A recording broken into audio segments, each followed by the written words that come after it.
Hello everyone, today we will start from question number 15 of exercise 2.5.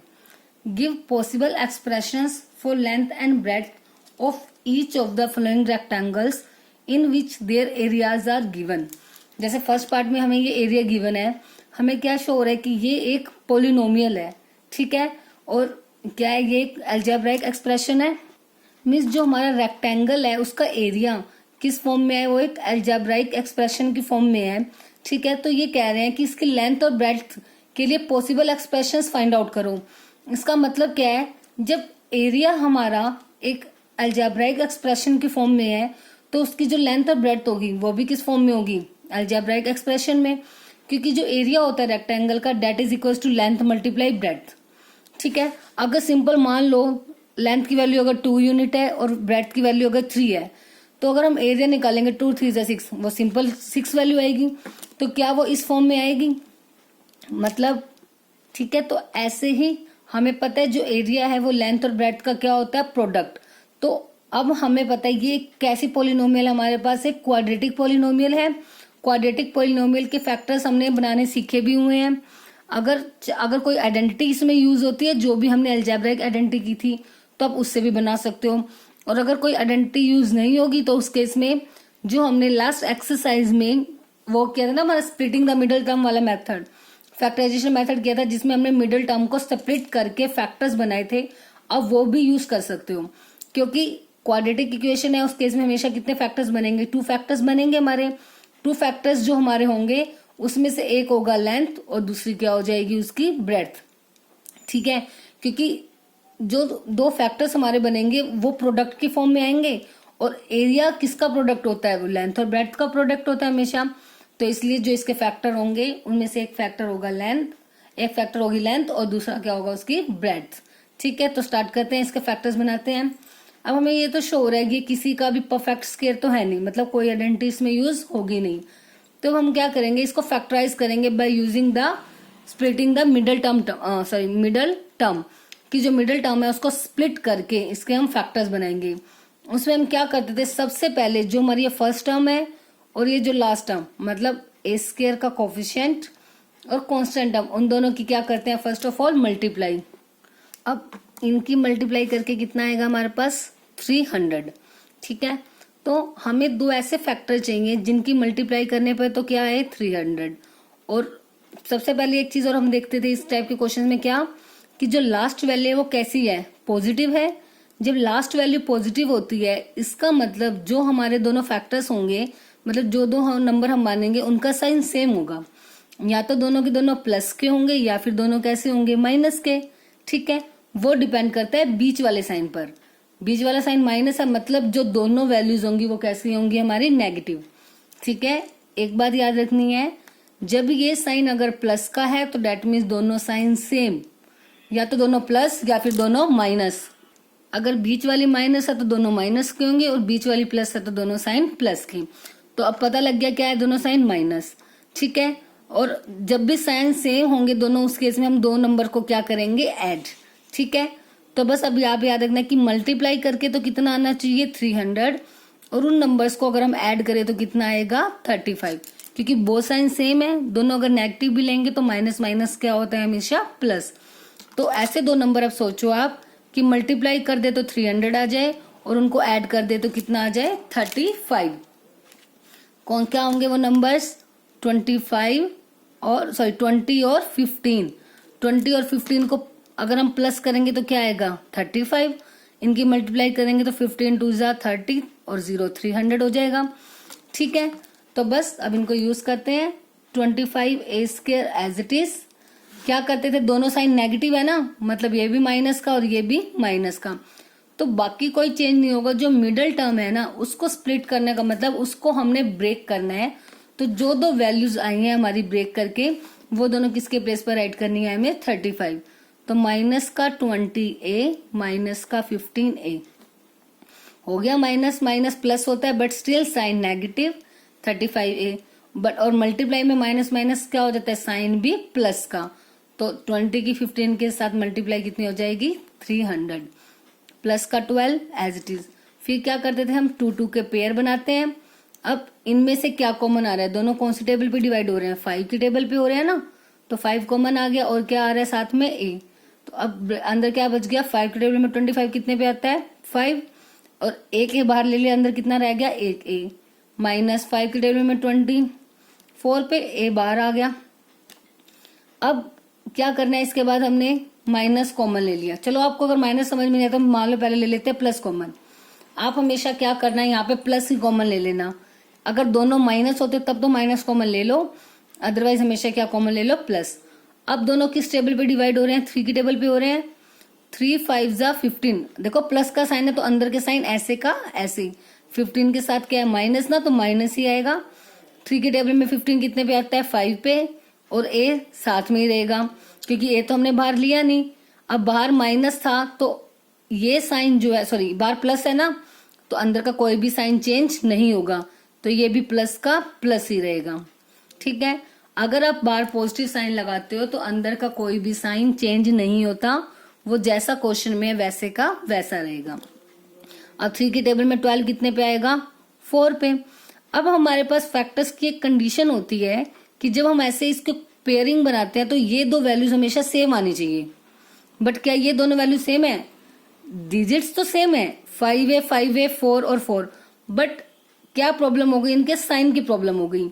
यहाँ पे जो value plus की है वो यहाँ पे नेगेटिव है, और जो यहाँ पे नेगेटिव है वो कैसी है पॉजिटिव।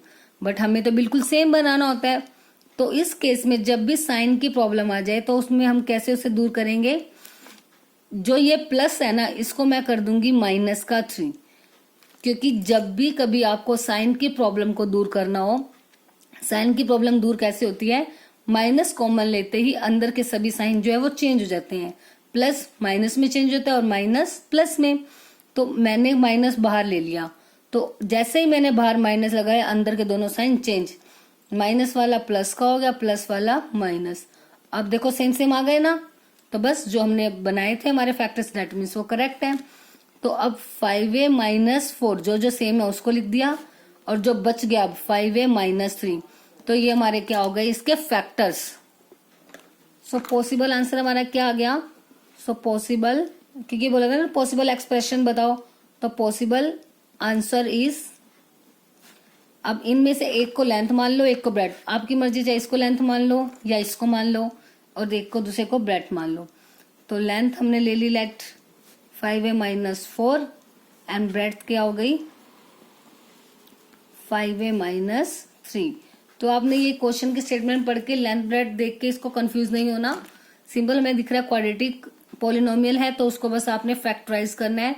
उसके जो फैक्टर्स आएंगे उनमें से एक लेंथ होगी और एक ब्रेड, क्योंकि जो area of rectangle at it is equals to length multiply breadth. तो एक लेंथ है और दूसरी क्या हमारी ब्रेड्थ। नेक्स्ट सेकंड पार्ट में एरिया गिवन है 35y square plus 13y minus 12, that means अब हमें इन्हें फैक्टराइज करना है। तो सबसे पहले क्या देखेंगे, जो c वाली वैल्यू है कांस्टेंट टर्म वो कैसे है नेगेटिव, मतलब एक वैल्यू प्लस की आएगी और एक वैल्यू कैसी आएगी माइनस।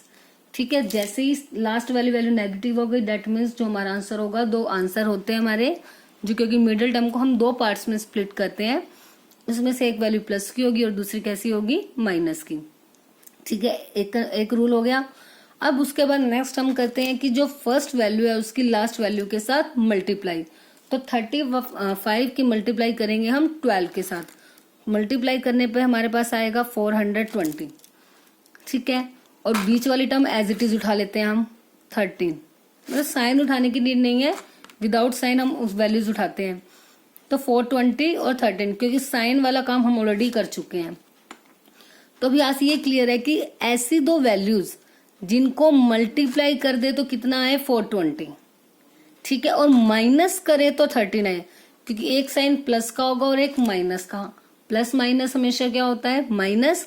तो दो नंबर्स ऐसे लेने हैं जिनको मल्टीप्लाई करे तो 420 आए, सब्ट्रैक्ट करे तो 13 आए। तो वो दो फैक्टर होंगे क्या हमारे 28 और 15।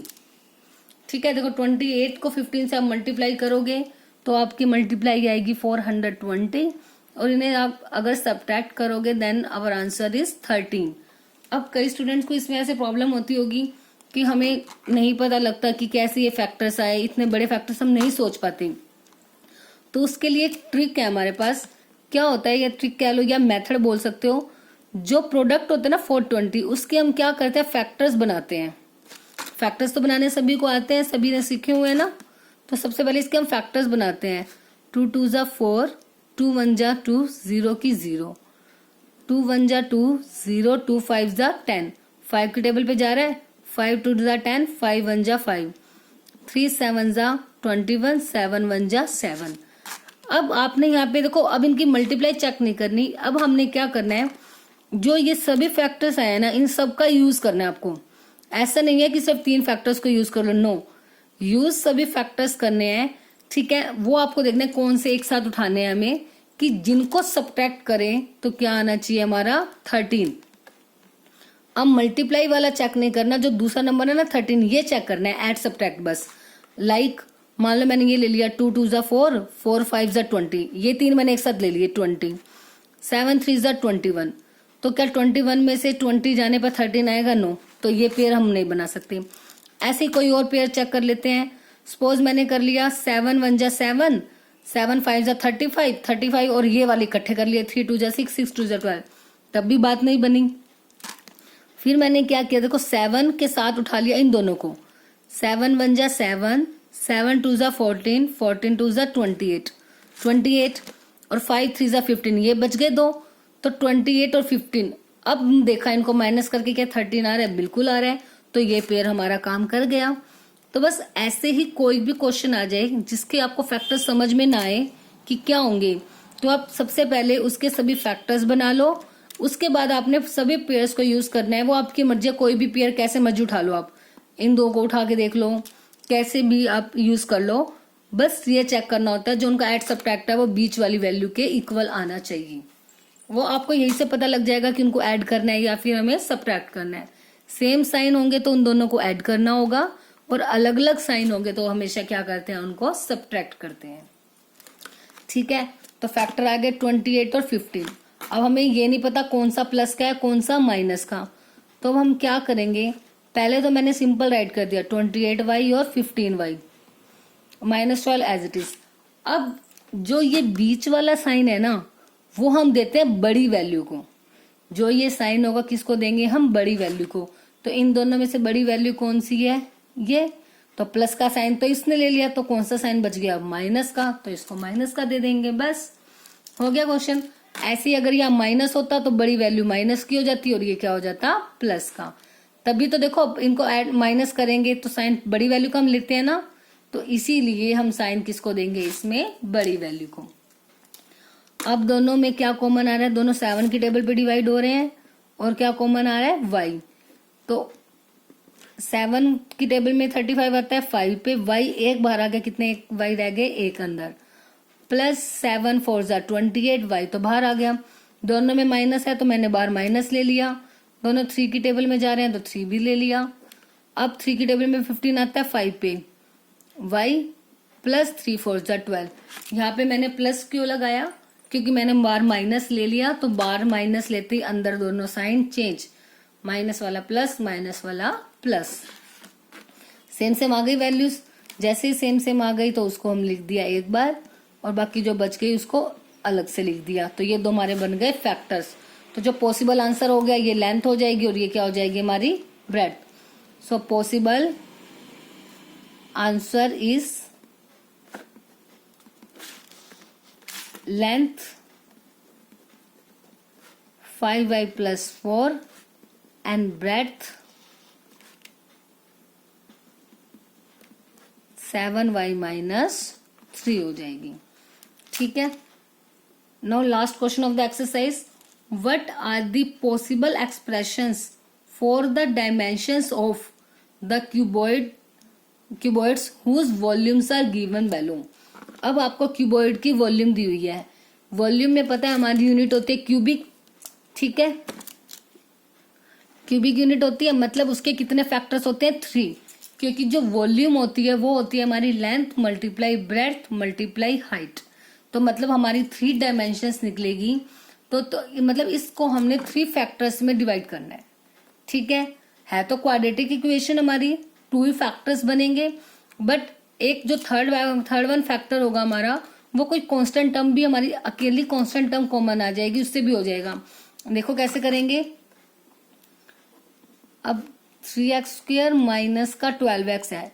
अब जैसे इसमें देखो थर्ड टर्म है ही नहीं, ठीक है, तो फैक्टर्स हमारे डायरेक्टली बन रहे हैं, इनमें से कुछ कॉमन आ रहा है ना, ऑलरेडी 3 की टेबल में कॉमन आ रहा है दोनों, और क्या कॉमन आ रहा है, x।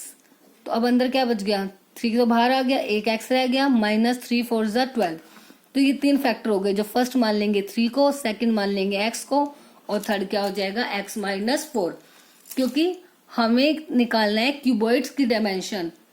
ठीक है, क्यूबॉइड की 3 डायमेंशंस होती हैं, लेंथ, ब्रेड्थ और height, because cuboid is a 3 dimensional figure. ठीक है, रेक्टेंगल तो होती है 2D फिगर, मतलब 2 डायमेंशन फिगर जिसमें सिर्फ लेंथ और ब्रेड्थ होती है, बट क्यूबॉइड की हाइट भी होती है, जैसे आपका चौक वाला बॉक्स बोल सकते हो आप, या फिर वो जो डाइस होता है उसी शेप में डाइस, वैसे तो क्यूब की शेप होती है, बट 3D फिगर भी 3D फिगर होती है वो एक। ठीक है, तो ऐसे ही आप मैच बॉक्स बोल सकते हो, जो माचिस वाली डिब्बी होती है आपकी, that is also a cuboid. ठीक है, तो इसकी 3 डायमेंशन होंगी, लेंथ, ब्रेड्थ और हाइट।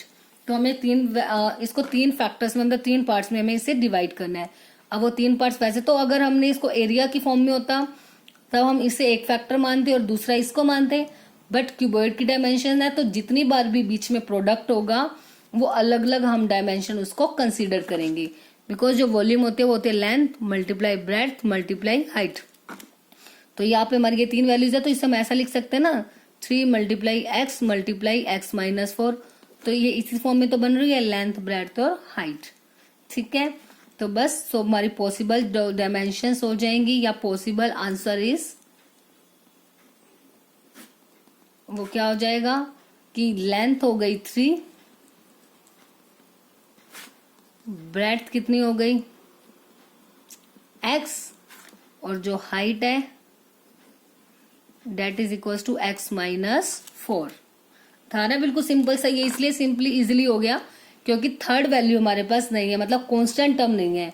तो कांस्टेंट टर्म नहीं है तो x² और x वाला टर्म है, तो इसमें से इजिली हम वैल्यूज को कॉमन लेके सॉल्व कर सकते हैं, तो इसलिए हम इसे डायरेक्टली कर लेंगे।